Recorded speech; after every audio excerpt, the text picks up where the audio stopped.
예배에 나와서 예배하시는 것이 쉽지 아니하시죠? 근데 왜 우리가 예배하고 있습니까? 우리가 드려야 할 예배의 참 의미가 무엇이라고 알고 계시고 어떻게 예배하시고 계십니까? 루마니아 공산 정권의 박해를 많이 받았던 리처드 윈브런트라는 목사님이 계십니다. 글을 많이 쓰셨는데요. 그분의 글에 이런 것이 있습니다. 하나님은 아브라함에게 그 아들 이삭을 제물로 드리라고 하셨다.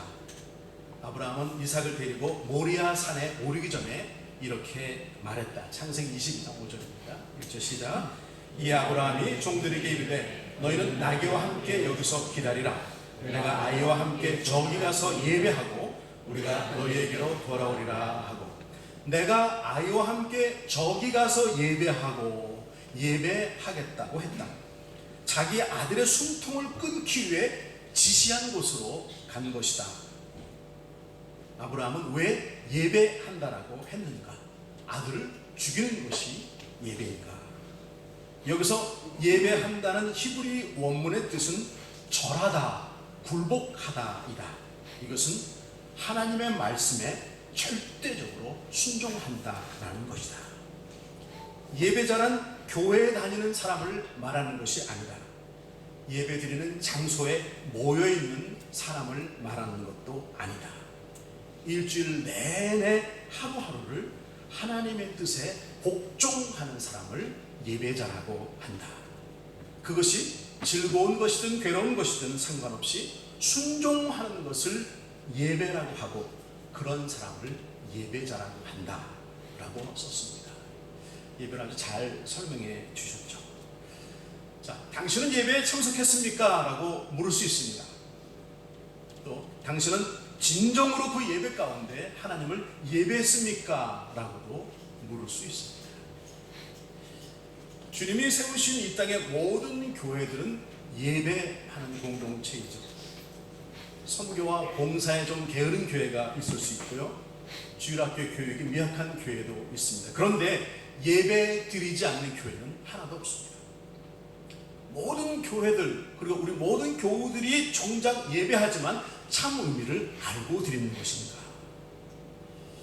그냥 의미를 모르고 의미 없이 습관화된 예배는 아닙니다. 안 드리면 찜찜한, 죄 지은 것 같은, 그래서 벌 받을 것 같은 기분에 그래서 드리는 예배는 아닌가. 예배 안에서 이루어지는 기쁨과 회복과 은혜와 사랑이 사라진 이유는 진정한 예배를 모르고 있기 때문이다. 오늘 우리가 드려온 예배, 주님 오실 날까지 드려야 할 예배, 그 예배를 좀 배우기 원합니다. 첫째, 예배란 무엇인가? 예배란 하나님과의 만남 중에 이루어지는 계시와 응답입니다. 말이 좀 어렵죠? 쉽게 하면 하나님과 그 자녀들의 만남을 말하는 것입니다. 더 쉽게 하면 예배는 하나님과의 사랑에 빠지고 그래서 그 사랑을 하나님과 주고받는 것을 말하는 것입니다. 보이프렌드를 만나게 된 그 꼴은 예뻐집니다. 그렇죠? 따뜻한 예배니까 좀 편안하시고. 자, 걸프렌드를 만나게 된 형제는 거울을 자주 봅니다. 그렇죠? 예, 그랬어요. 하나님을 깊이 사랑하게 된 사람은 그 만남의 예배가 기다려집니다. 맞습니까? 자, 만나는 시간을 정해서 만날 수 있습니다. 장소를 정할 수도 있습니다. 하지만 정말 사랑하는 사이라면 마음속에, 생각 속에, 삶에 항상 그가 있습니다. 조금 이해가 가세요? 하나님을 예배한다라는 것은 하나님 내게 계심으로 내 삶의 의미와 가치를 찾았다라는 것이 될 수 있습니다. 그러기에 내 중심, 내 마음대로 끌고 가는 것이 아니라 사랑하는 하나님께 나를 맞추어 가는 것을 말하는 것이죠. 자, 예배 영문이 worship이라고 되는데 worth and ship이 합쳐진 단어죠. worth, 가치를 어떤 대상에게 올려드린다라는 거예요. 자, 그렇다면 최상의 가치들을 하나님께 올려드리는 것을 예배다라고 말하죠. 내가 최고라고 여기는 것들을 사랑하게, 사랑 하나님께 드려오는 것. 올려드리는 것. 좀 더 구체적으로 나가면 예배는 반응입니다. 창세기 18장 2절 함께 읽겠습니다. 시작. 눈을 들어본즉 사람 셋이 맞은편에 서 있는지라 그가 그들을 보자 곧 장막문에서 달려나가 영접하며 몸을 땅에 굽혀. 하나님께서 아브라함에게 새 천사의 모습으로 나타나신 거예요. 그래서 아브라함이 보았습니다. 아브라함의 반응, 그것이 예배이죠. 장막문으로 달려나갔다. 존귀하신 하나님을 잠시라도 문 밖에 세워둘 수가 없기에 달려나가는 것. 영접했다. 영접이란 무엇입니까? 마음과 정성을 다해 모셔드리는 것을 말하죠. 그리고 몸을 땅에 굽혀 아주 겸손히 낮은 자세로, 바로 예배의 모습입니다. 반응. 하나님께 대한 사랑하는 자 나의 반응이어야 한다. 반가움으로 달려나가 겸손히 마음과 정성을 다하는 것. 세 번째 예배는 경외함입니다. 자, 그럼 우리 예레미야서 32장 38절 있습니다. 자, 우리 계속 세 절을 읽겠습니다. 시작. 그들은 내 백성이 되겠고 나는 그들의 하나님이 될 것이며. 자, 그 다음 내 하나님 여호와를 경외하며 그를 섬기며 그의 이름으로 맹세할 것이다. 자, 그 다음 이 백성이 입술로는 나를 공경하되 마음은 내게서 멀더라. 여기 경외한다라는 것은요, 공경하면서 한편으로 두려워한다라는 의미죠. 공경이란 공손히 받드는 것. 자, 공경하면서 공손히 받들면서 한편으로는 두려워한다. 나를 백성, 자녀 삼으신 하나님께 나의 경외함, 존경을 드리는 것이죠. 자, 거룩하신 하나님, 창조하신 하나님, 나를 만드시고 죄로 죽은 나를 다시 살리신 하나님, 나를 사랑하시고 영원토록 함께 하신 하나님, 그 하나님을 경외하는 것. 자, 성경에 보면요, 예배라는 의미의 단어들은 한결같이 명사가 아니라 동사로 써주심이 참 신비롭습니다. 명사, 어떤 그런 예배는 어떤 의미다, 그런 가치다, 이런 이론으로 머문 것이 아니라 실제적으로 살아있는 생명력으로 나타나는 것으로 표현하기 위해 동사로 썼다는 거예요. 그냥 막연히 그런 분에게 그렇게 하는 거라가 아니고 실제적으로 내게서 행동으로, 마음으로, 삶으로 해야 하는 것을 예배다라고 설명하시고 있는 것입니다. 그러니까 예배란 정해진 시간에 정해진 틀일 수도 있지만 그것을 뛰어넘어 거룩한 산제사로 내가 하나님께 드려지는 것까지를 말하는 것이죠. 자, 로마서 12장 1절 오늘 본문을 함께 또 읽습니다. 시작. 그러므로 형제들아, 내가 하나님의 모든 자비하심으로 너희를 권하노니 너희 몸을 하나님이 기뻐하시는 거룩한 산제사로 드리라. 이는 너희가 드릴 영적 예배니라. 하나님이 기뻐하시는 것은 어떤 것이라고요? 내가 나를, 내 삶 전체를 무엇으로? 산제사로 드리는 것이다. 이것이 기뻐하시는 것이고 참된 예배다. 내가 죽어야 합니까? 예, 내가 매일 죽어야 합니다. 그래야 내 안에 예수가 살고, 그래서 내가 진정 살게 되기 때문입니다. 자, 이 산제사는 이삭을 산채로 드리려는 아브라함에게서부터 시작되었죠. 하나님의 지시를 따라 나섰습니다. 그들이 도착한 곳은 모리아라고 하는 산이었습니다. 모리아산. 자, 1000년이 흐른 뒤에 그 모리아 산 위에 다윗이 왕국을 건립합니다. 그리고 다윗의 대를 이은 솔로몬 왕이 바로 그 모리아 산 위에 예루살렘 성전을 건축합니다.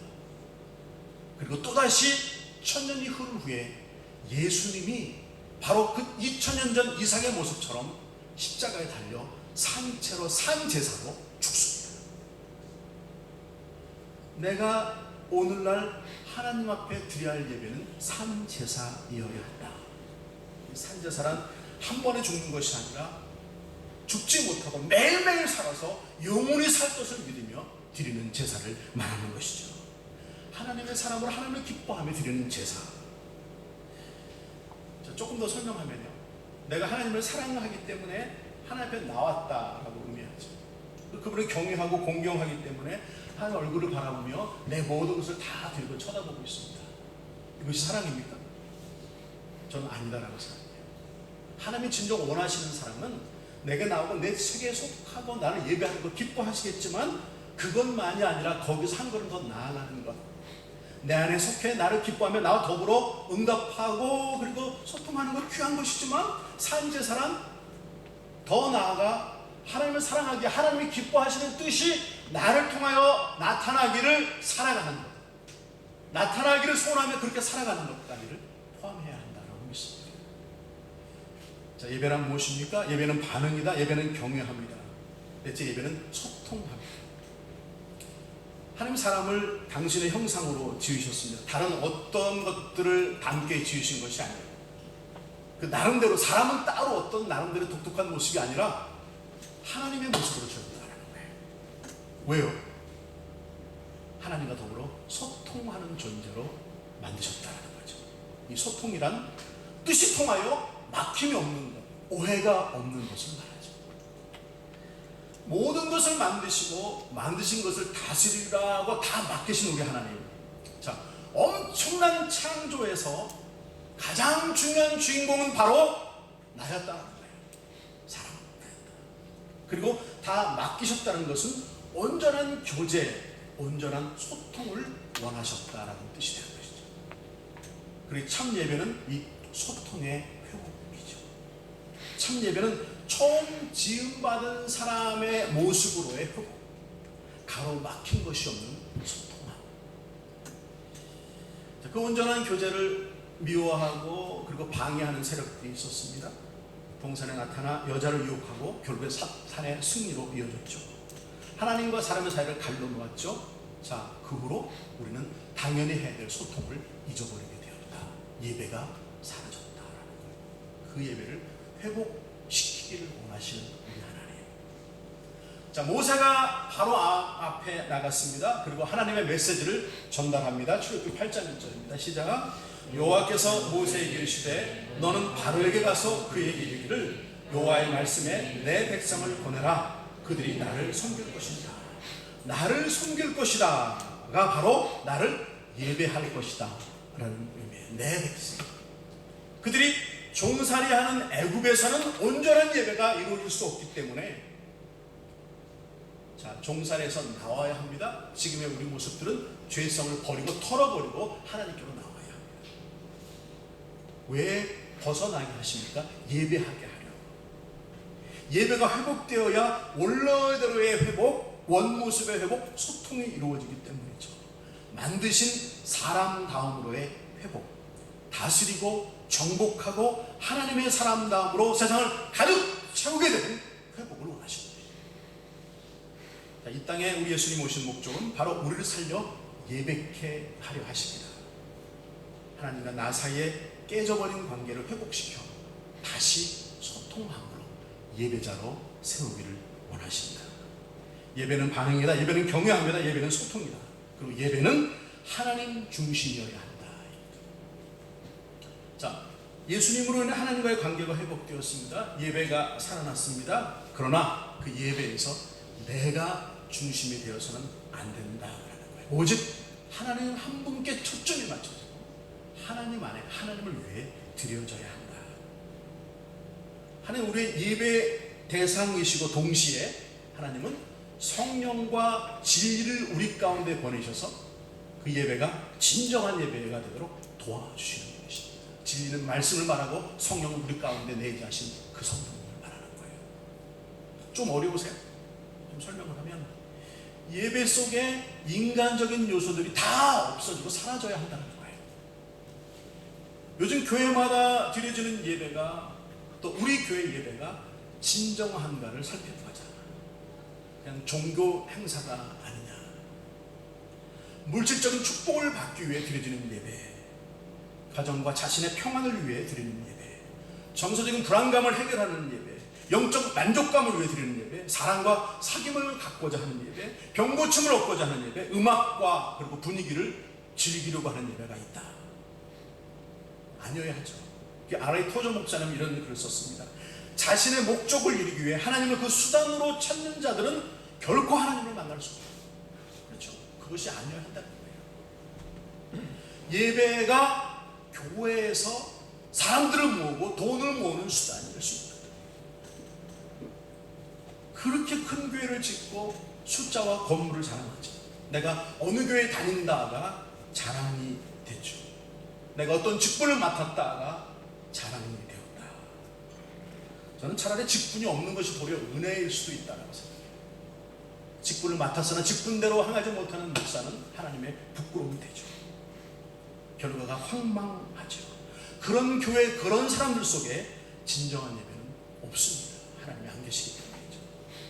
기억하세요. 예배의 주인공은 내가 아니고 천사도 아니고 다른 무엇도, 다른 무엇 때문에도 아니고 오직 하나님 한 분이셔야 한다. 아멘. 조금 더 나아가 우리 공중 예배를 배우겠습니다. 그렇다면 지금 우리가 드리는 예배가 어떠해야 하며 어떤 의미로 우리가 모였는가?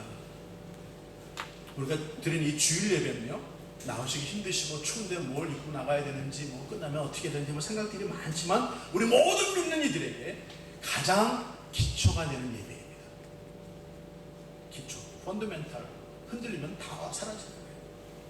자녀된 우리들이 시간과 장소를 정해서 성령 안에 진리 가운데 드리는 예배, 그래서 이것을 공중 예배, 예배 모임이라고 말하죠.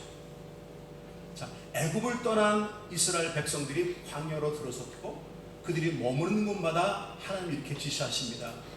12족속이 정확하게 네모지게 텐트를 쳐라. 그리고 그 가운데 나의 임재의 상징인 성막을 두어라. 뭐예요? 백성들의 중심에 우리 하나님이 계셔야 한다. 이것이 예배죠. 항상 우리 삶에, 그들의 삶에 가운데 계셨던 중심 되신 우리 하나님, 하나님의 임재하십니다.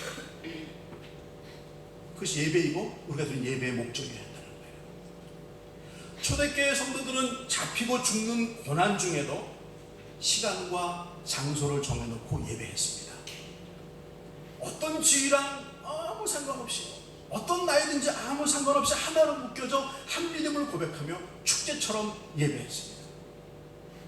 예배를 하기 위해 시간과 장소를 정해놓고 모여야 됐기 때문에 더 쉽게 드러났고, 그리고 잡혔고 고난당했고 죽음을 당했지만 그럴수록 그들은 더 예배를 간절히 사모했습니다.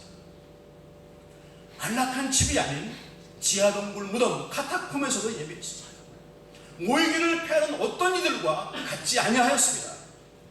어느 상황도 어느 세력도 하나님을 사랑하며 예배하는 그들의 공중 예배를 막을 수가 없었습니다. 그것이 신이었습니다. 그들은 예배를 포기할 수도 없었기 때문이죠. 왜요? 그들의 모임 그 공중 예배 속에 그들은 하나님을 뵙고 하나님이 임재하시고 내가 하나님 안에 있고 하나님으로 인해 감격하고 영원한 것에 대한 소망이 멈춰 흘렀기 때문인 것이죠. 예배로 한 곳에, 정해진 곳에 모여 한 분 하나님, 그 하나님을 하나님의 자녀된 우리 교우들이 교제합니다. 그렇죠? 지금 그러고 있죠. 아이들 말씀 안에 서도록 격려하고 있습니다. 아픔과 즐거움을 나누며 서로 교제 가운데 기도하고 위로합니다. 그리고 하나로 묶인 이 공동체의 힘을 가지고 더 효과적으로 하나님의 사람들의 일을 해나갑니다. 이것이 공중예배의 목적이고 또한 힘인 것입니다. 최고이신, 최상의 것으로 최고이신 하나님께 더불어 예배하는 것, 이것이 바로 우리가 드리는 공중예배의 소중한 가장 기초가 되는 예배입니다. 좀 더 마지막 더 나아가 삶으로 드리는 예배가 있습니다. 라이프스타일 워십이죠. 공중 예배의 결과가 바로 우리 삶에서 드리는 예배로 나타나는 것입니다. 공중 예배를 통해 받은 말씀, 그리고 주신 말씀에 대한 응답, 그렇게 고백한 찬송과 기도의 결단들이 내 삶에 실현되어져 가는 과정을 예배다라고 해야 하는 것입니다. 하루하루 삶으로 드려지는 예배. 우리 하나님은 한 공간에 계시지만 한 공간에만 머무시는 분도 아니십니다. 예레미야 23장 할게요. 시작. 여호와의 말씀이니라. 사람이 내게 보이지 아니하고 누가 자신을 은밀한 곳에 숨길 수 있겠느냐. 여호와가 말하노라. 나는 천지에 충만하지 아니하냐. 어디든 언제든지 계신 하나님, 온 땅에 충만하신 하나님, 그러기에 어디든지 언제든지 우리를 만나시기에 어디든지 언제든지가 그 모든 공간 모든 시간이 우리의 예배 시간이 될 수 있다는 거예요. 아멘. 직장에서, 집에서, 학교에서, 출퇴근길에서, 밤이나 낮이나 들판이나 호수가나 온 우주가 예배 공간이 될 수 있다 되어야 한다. 이 공중 예배 시간 기가 있고 1시간 나가서 거룩한 척, 경건한 척 앉아 있을 수 있죠. 조금 참고 더 집중하는 척 가능할 수 있죠.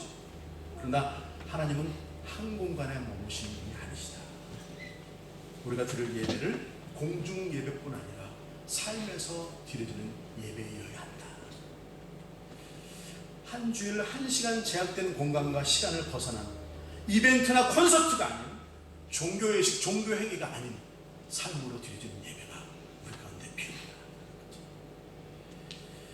공중 예배와 삶의 예배가 아름답게 조화를 이루어 나가는 사람이 참된 예배자다라고 믿습니다. 여러분 어떤 예배자이십니까?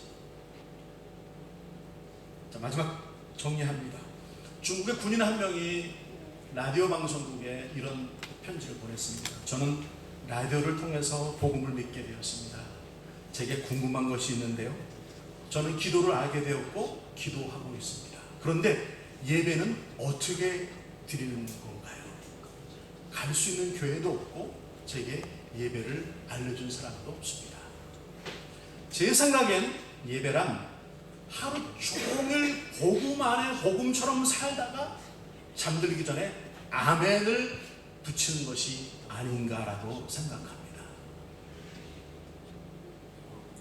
하나님의 자녀답게 매 순간을 살아가는 것, 그리고 그 하루를 마치면서 아멘 감사합니다 라고 잠이 들고 새날을 맞는 것, 그렇게 계속 이어진 어느 날 예수님을